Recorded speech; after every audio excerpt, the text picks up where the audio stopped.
My name is Jonathan Pinnell, and this is Comms 473, and I am interviewing the campus pastor at Liberty University, Pastor Dane Emmerich. So we have seen this video about the war on God in America, and the narrator mentioned that the Franklin Delano Roosevelt Memorial in 1994 had no mention of God apart from the word faith, even though he boldly declared his faith during his presidency. What are your thoughts on this? I really believe that when we look at this and see the aspect of the memorial, and I've been to the memorial, being born in 1945 and listening to my grandparents and my parents talking about President Roosevelt and the very fact of the faith that he demonstrated in his speeches, the things that he said to Congress, and even when we went to war, the very fact that God is mentioned.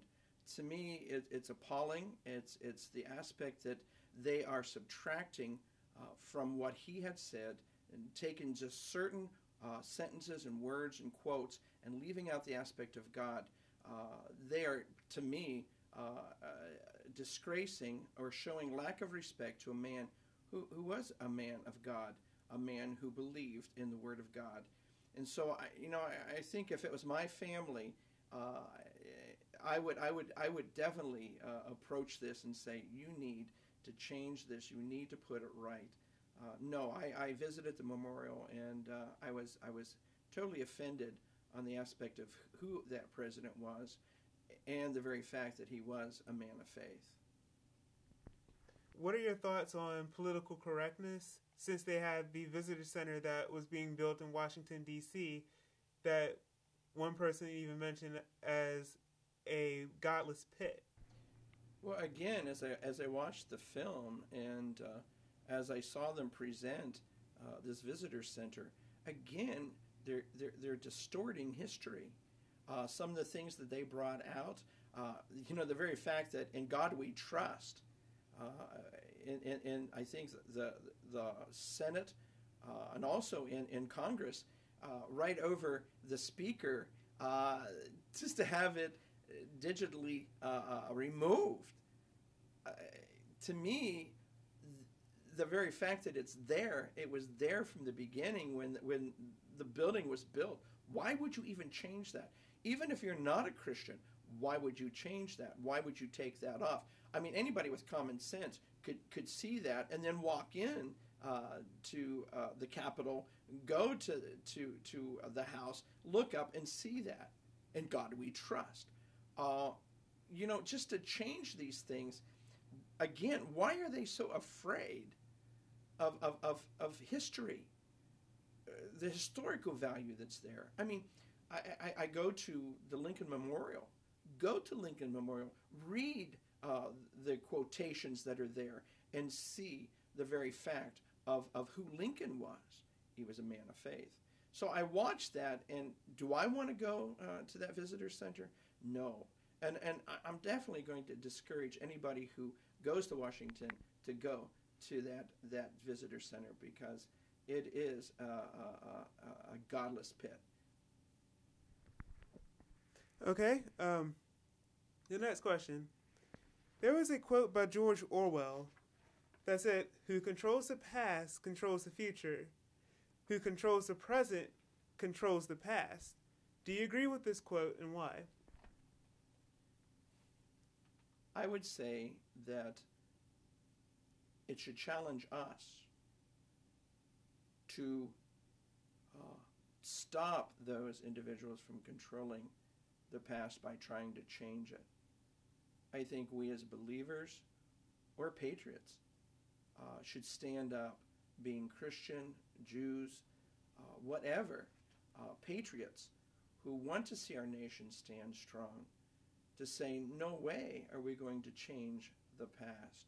No way are we going to change history books that are being presented in our public schools.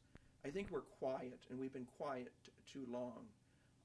I'm amazed at the changes in the history books, and I think we as parents, we as patriots, should read what is going into our public schools. And I believe with all of my heart that when we see these things, we should demonstrate peaceably, but demonstrate and say, no way, we are not going to allow this to happen. We are going to stand strong And I believe it's time that we make a stand, and I think we need to make a strong stand. I know when Glenn Beck had the march in D.C., I was pleasantly pleased with the amount of people that came. But we go through these things and then we don't hear anymore. We need to continue to make that stand and let those that are trying to politically correct things know. That's not correcting it, that's lying about it. And I think with all of my heart that we need to be active in saying, no way, you're not going to do this in our public schools. You're not going to change history.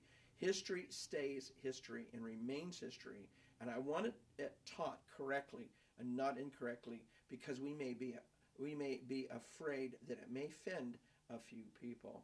I was just the other day, I was watching the news where some children decided not to stand or say the Pledge of Allegiance to the flag.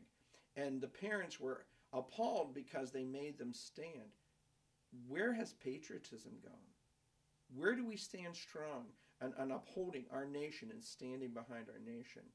It just really floors me. When I was a child, I counted it an honor to stand with my hand over my heart and say the Pledge of Allegiance to the flag. One nation under God. And I think it's time we that believe in this very essence of who we are need to make a stand. No matter what nationality we are or what religion we are, if we patriots, we will stand for the truth. Okay, one final question. Since censoring God is on the rise in America, what do you believe will happen to this country if kicking out God is successful? You know, when we look at the news today and what is going on in our country, we are seeing the results of God being taken out of our public schools.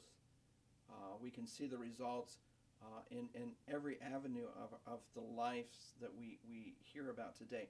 I mean, just in the public schools alone, watching the news just this past week, the bullying and the beating of young people. Our public schools are not safe any longer. I'd be fearful to send my children to a public school. We see the increase of drugs, of alcohol. We see the increase of prostitution. We see the increase of the aspect of pornography and lust today, even in our news media, even in our television and our internet. We see the aspect of abuse in many areas of our lives, homes falling apart. It's amazing to realize that 80% of the people who live together before they get married, 80% of them get a divorce. Our nation is falling apart.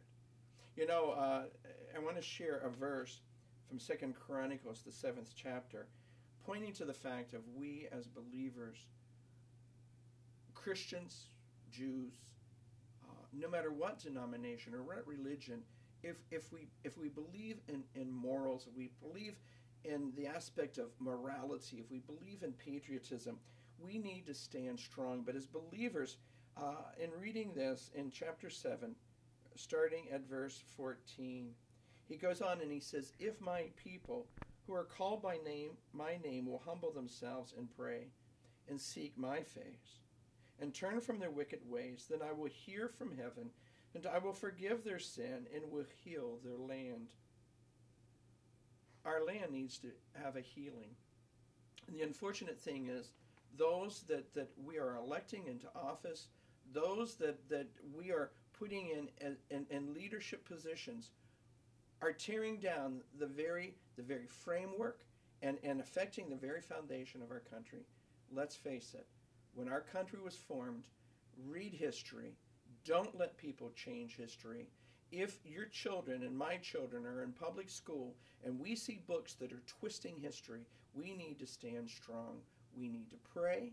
We need to demonstrate humbly, but demonstrate and show that we will not stand for the deterioration of faith and the very framework of our country.